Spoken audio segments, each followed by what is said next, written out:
Hello everyone, welcome to ARMS classes. Myself Ritesh Mishra. I am pursuing BTech from BIT Chennai.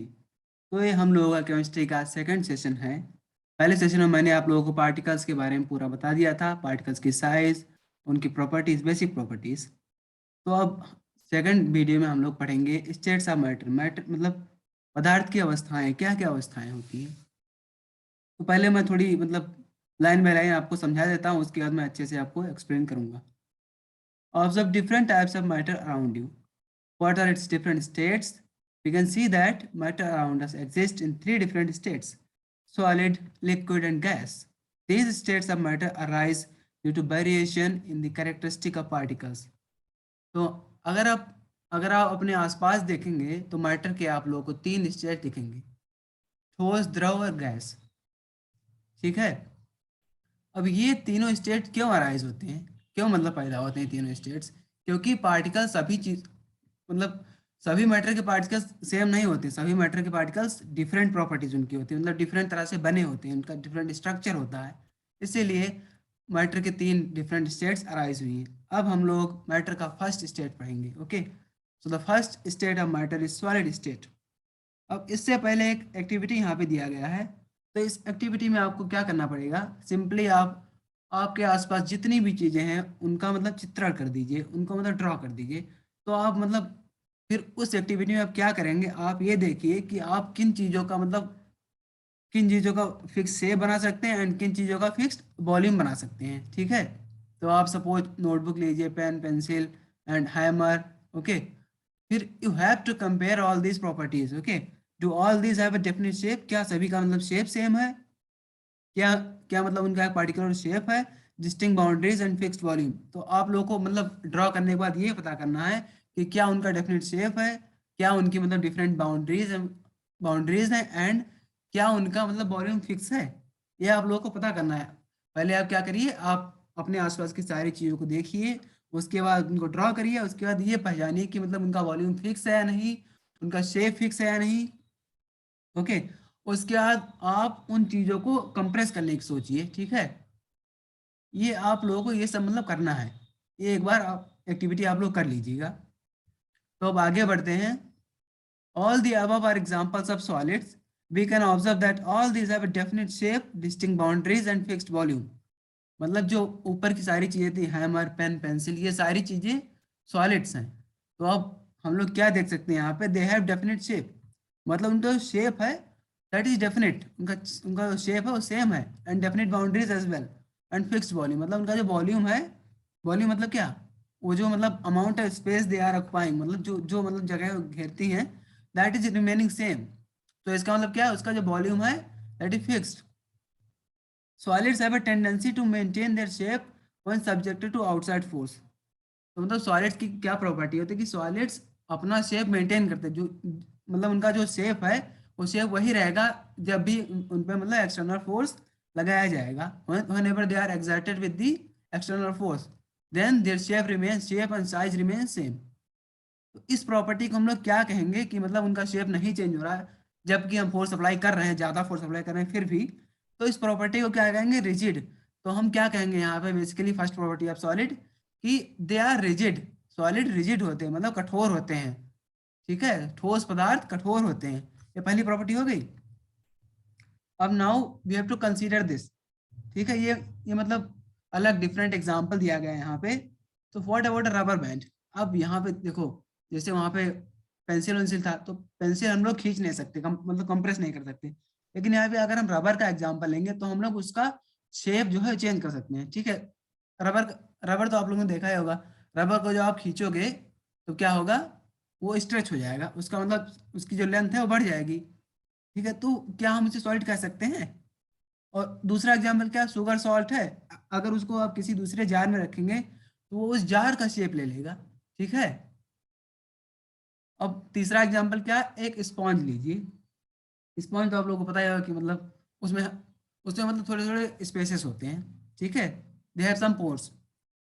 तो अब आप लोगों को ये देखना है कि ये तीनों सॉलिड है या नहीं। ठीक है, बेसिकली अगर हम देखें ये तीनों सॉलिड हैं। अब देखते हैं ये तीनों सॉलिड कैसे हैं, क्योंकि प्रॉपर्टीज तो यहाँ पे जो हम लोगों ने अभी पढ़ा है ये तो बिल्कुल अपोजिट दिखा रहा है। अब ये देखते हैं कि ये कैसे सॉलिड है। ठीक है, अ rubber band changes shape under force and regain the same shape whenever it is released. ठीक है, समझ रहे हैं आप कि मतलब रबर शेप चेंज तो करता है, लेकिन अगर आप उसको रिलीज कर देंगे तो जो उसका ओरिजिनल शेप था वही हो जाएगा। मतलब उसका जो शेप है वो परमानेंटली उसका चेंज नहीं हुआ, मतलब फिजिकल चेंज है। ठीक है, मतलब रिवर्सिबल चेंज है, वो फिजिकल नहीं, रिवर्सिबल चेंज है। तो रिवर्सिबल चेंज नहीं होना चाहिए, उसका शेप हमेशा के लिए चेंज होना चाहिए। रबर का शेप यहाँ पे हमेशा के लिए थोड़ी चेंज हुआ है, उसका शेप थोड़ी देर के लिए मतलब चेंज हो गया, लेकिन इसके जब फोर्स को अंदर रिलीज करेंगे हम लोग तो फिर से इट रीगेन्स इट्स शेप।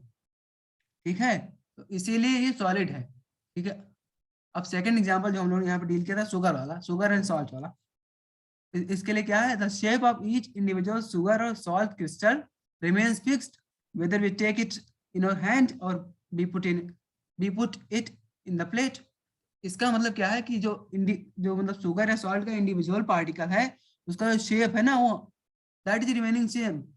मतलब वो जार में अगर आप भरेंगे तो भर तो जाएगा, लेकिन जो उसका मतलब इंडिविजुअल पार्टिकल्स का जो शेप है ना दैट इज रिमेनिंग सेम, मतलब उसका जो शेप जो है वो सेम रह रहा है, इसीलिए यहाँ पे सॉलिड है।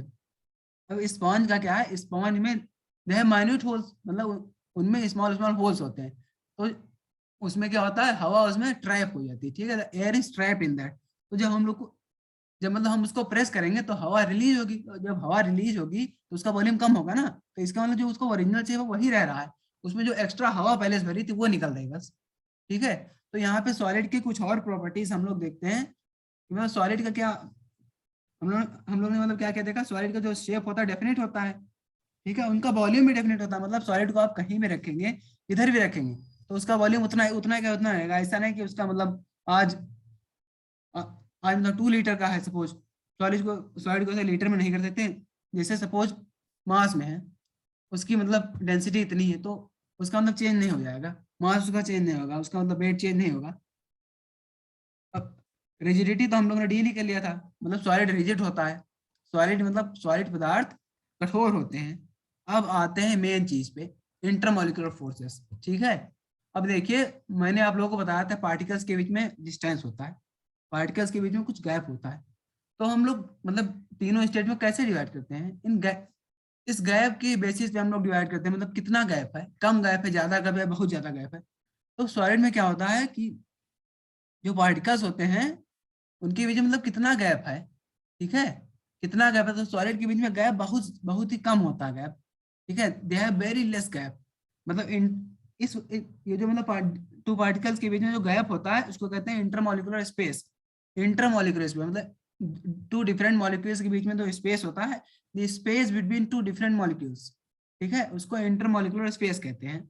तो जो सॉलिड के बीच में इंटरमॉलिक्यूलर स्पेस बहुत ही कम होता है, बहुत माइन्यूट होता है। ठीक है, तो इससे क्या होता है कि दो पार्टिकल आपस में अट्रैक्ट करते हैं, ये तो हम लोग पता ही है, इसलिए तो मतलब मैटर रिमेन, इसीलिए मतलब मैटर तो सेम रहते हैं ना, इसीलिए। ठीक है, तो इसका मतलब क्या है, उनके बीच में कुछ फोर्स होता है, तो क्योंकि सॉलिड में पार्टिकल्स बहुत पास पास में होते हैं, इसीलिए उनके जो बीच में जो फोर्स होता है ना, फोर्स ऑफ अट्रैक्शन, वो ज्यादा बहुत ज्यादा होता है, इसीलिए दे आर वेरी रिजिड। ठीक है, रिजिड को मैंने एक्सप्लेन कर दिया। अब देखिए, अब लास्ट प्रॉपर्टी क्या है, कंप्रेसिबिलिटी। देखिए कंप्रेस मतलब तो आप लोगों को पता होगा, कंप्रेस मतलब होता क्या है, कंप्रेस मतलब किसी चीज को दबाना। ठीक है, किसी चीज को मतलब उसका शेप चेंज कर देना, फोर्स लगा के, एक्सटर्नल फोर्स।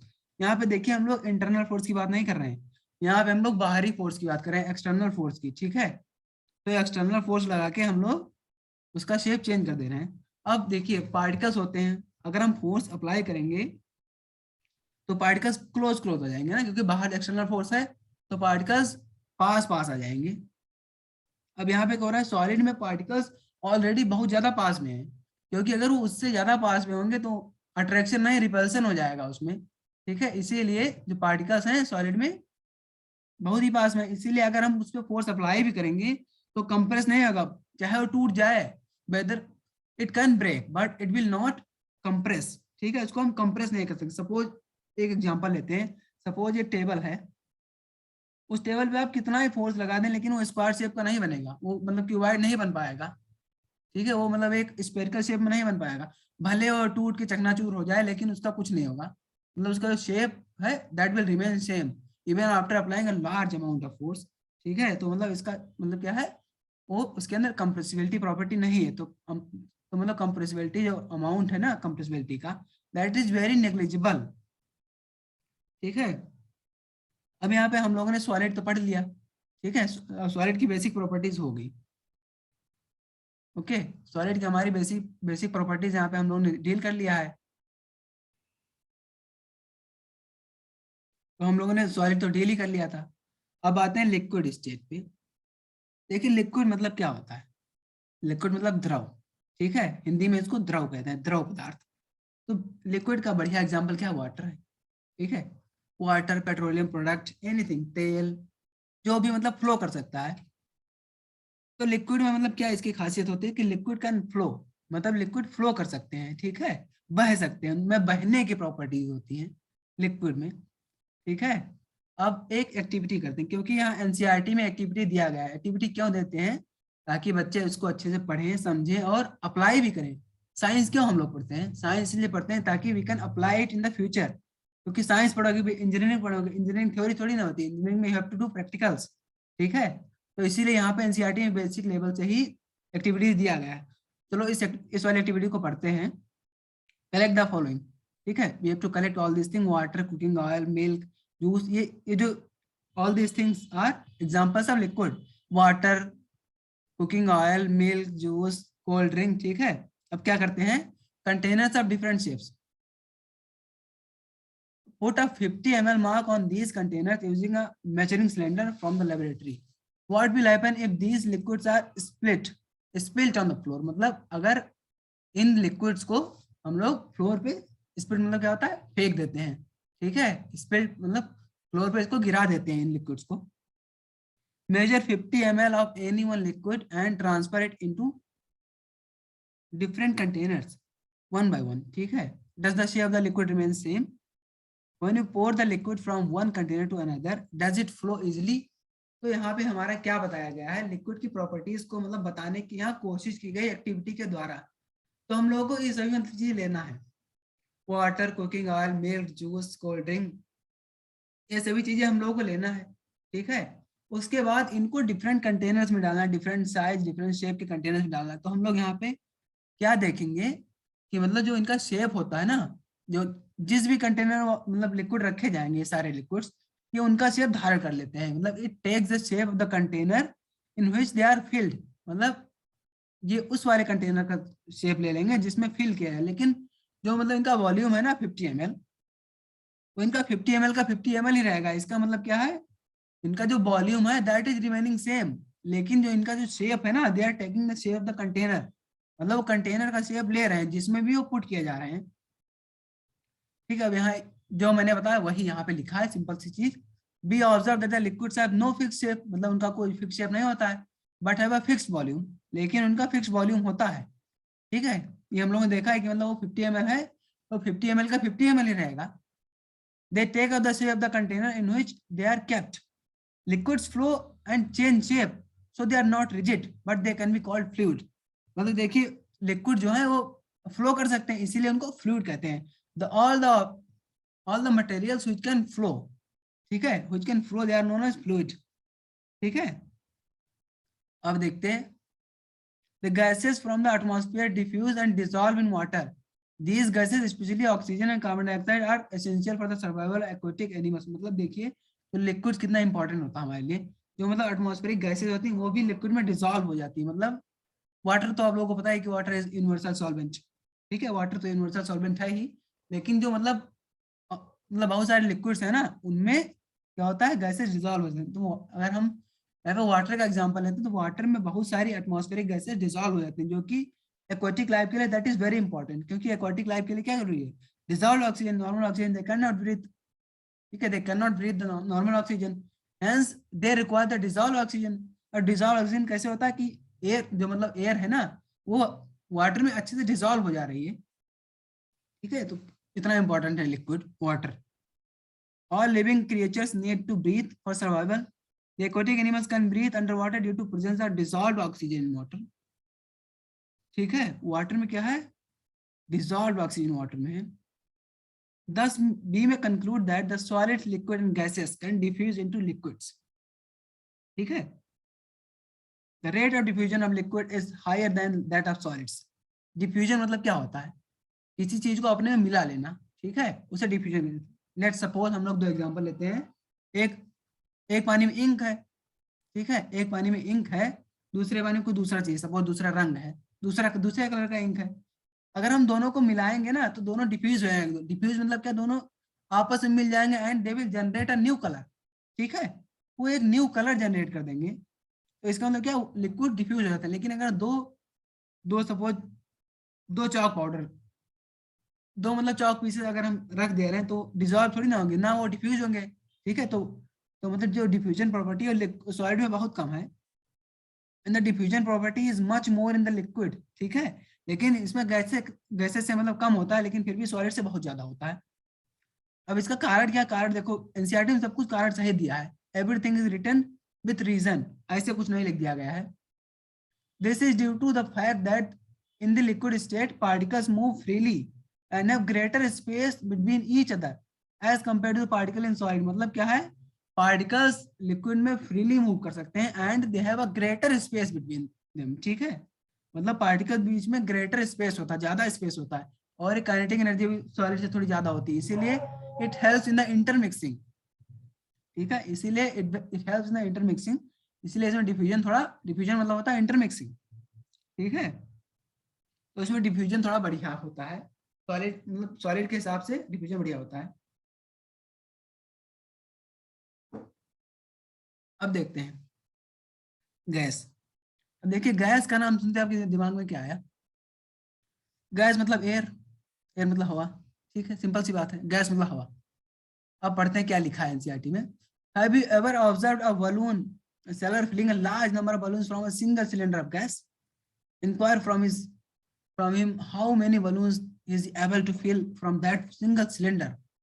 तो आप लोग यहाँ से इमेजिन करिए कि उसके पास केवल एक ही सिलेंडर होता है, गैस सिलेंडर, लेकिन वो उसी से पता नहीं बहुत सारे बलून भर देता है। तो इससे यहाँ पे पता कर सकते हैं कि मतलब सॉलिड मतलब जो गैस होता है कितना ज्यादा स्प्रेड हो सकता है, the extent of spread in the gas. From here you can imagine how much the gas can spread, okay. तो यहाँ पे नई एक्टिविटी हम लोग करते हैं, ठीक है। टेक 300 ml syringes, सिरिंज तो आप लोगों को पता ही होगा, सुई, and close their nozzles by rubber corks. कॉग मतलब एक रबर का होता है, ठीक है, जो उसमें लगा दिया जाता है। Remove the pistons from all the syringes, ठीक है, जो खींचने वाला है उसको रिमूव कर देते हैं पहले। Insert the piston back into the syringes. You may apply some Vaseline on the pistons before inserting them into the syringes for their smooth movement. Now try to compress the content by pushing the piston in each syringe. देखिए यहाँ पे basic का example दिया है कि आप लोग एक सिरिंज लेना है, सिरिंज का निजल निकाल देना है, मतलब वो पिस्टन निकाल देना है। उसके बाद क्या है, उसको मतलब थोड़ी देर के ऐसे छोड़ देना है, उसके बाद पिस्टन फिर से लगा देना है। तो आप जब पिस्टन को निकालेंगे, ठीक है, जब आप पिस्टन को निकालेंगे तो क्या होगा, उसमें हवा भर जाएगी, उसमें हवा फिल हो जाएगी। तो फिर अगर पिस्टन को उसके बाद लगाएंगे, फिर अगर प्रेस करेंगे तो क्या पिस्टन नीचे जाएगा।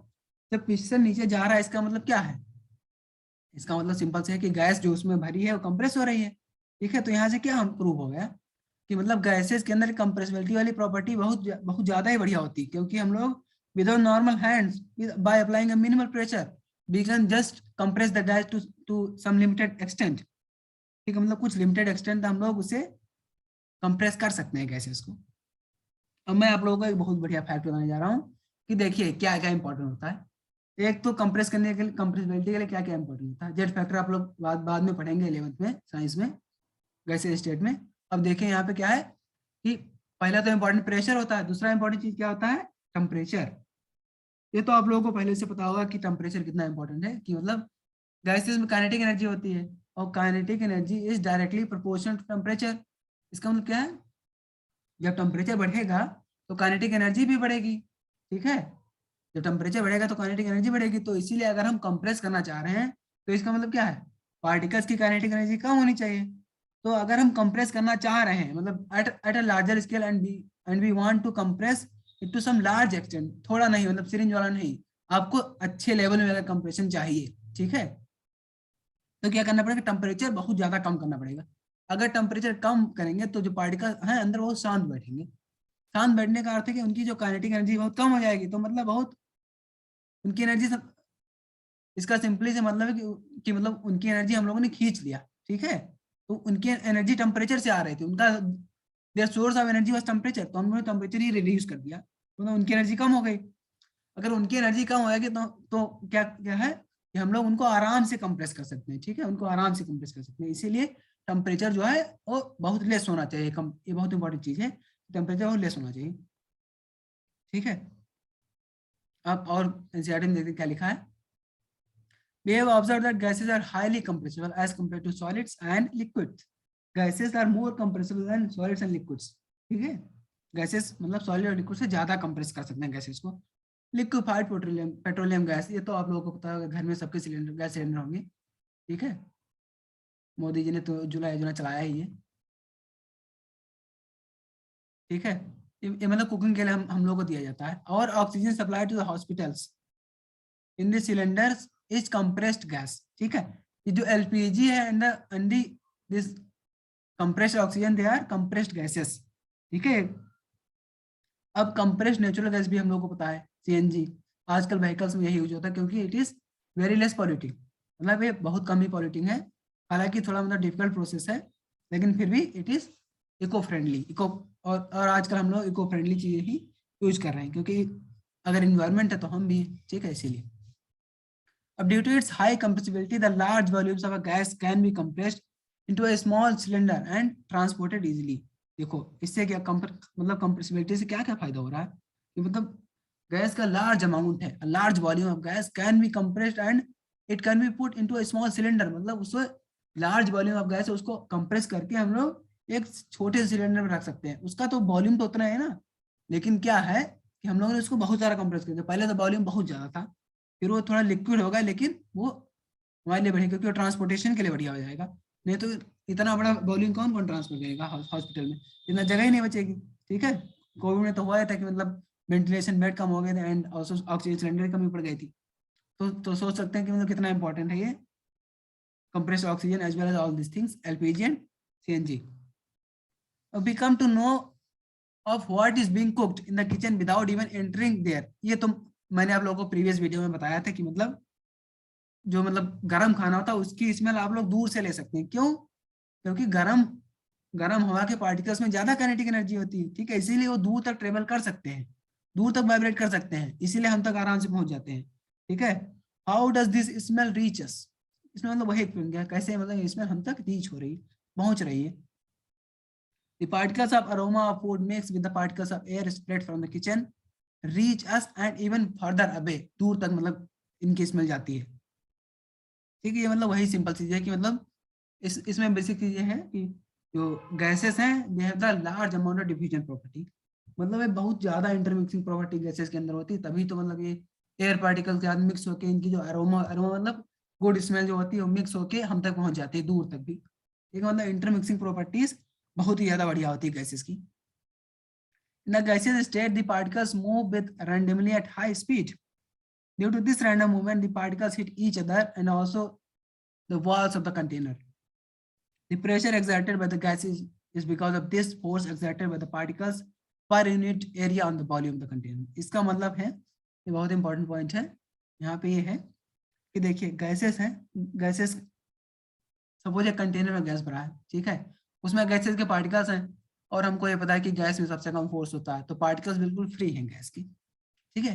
गैस के पार्टिकल्स बिल्कुल फ्री हैं, तो और उनकी काइनेटिक एनर्जी बहुत ज्यादा होती है, तो अगर उनकी काइनेटिक एनर्जी ज्यादा होगी तो क्या है कि वो अपने वॉल्स में ना प्रेशर ज्यादा एक्सर्ट करेंगे, अपने वॉल्स पे प्रेशर बहुत ज्यादा एक्सर्ट करेंगे। प्रेशर मतलब क्या, force per unit area.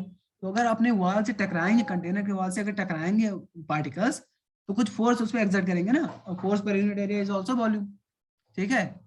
Force per unit area is pressure, तो प्रेशर एक्सर्ट करेंगे ज्यादा। अब देखिए यहाँ पे सिंपल से एक मॉलिक्यूलर डायग्राम है, ये सॉलिड है, सॉलिड के जो पार्टिकल्स हैं they are very very close, मतलब बहुत बहुत ही पास में है। अब यहाँ पे लिक्विड देखते हैं, मतलब यहाँ पे कंपैरिजन दिखाया गया। अब देखिए लिक्विड में है, पार्टिकल्स के बीच में थोड़ा गैप ज्यादा है, as well as the force is also less, मतलब फोर्स भी कम है पार्टिकल्स के बीच में। अब यहाँ पे तीसरी नंबर है गैस की। गैसेस में देखिए कितने कम पार्टिकल, केवल बहुत कम पार्टिकल यहाँ पे दिखाए गए हैं। इसका मतलब क्या है, पार्टिकल्स बहुत दूर दूर गैस के, इसका मतलब ये नहीं कि पार्टिकल उसमें बहुत कम होते हैं, कम नहीं होते उसमें पार्टिकल उतने ही होते हैं, लेकिन पार्टिकल बहुत दूर में स्प्रेड है। इसीलिए आप देखते होंगे मतलब एक जो आयरन बॉल है छोटा है, और गैस देखिए कितना बड़ा होता है, एटमॉस्फेयर हमारा देखिए कितना ज्यादा है। ठीक है, अब यहाँ पे तो थ्योरी सारी कंप्लीट हो गई है इन सब चीजों की। लिक्विड सॉलिड एंड गैस की हमारे यहाँ पे थ्योरी कंप्लीट हो चुकी है।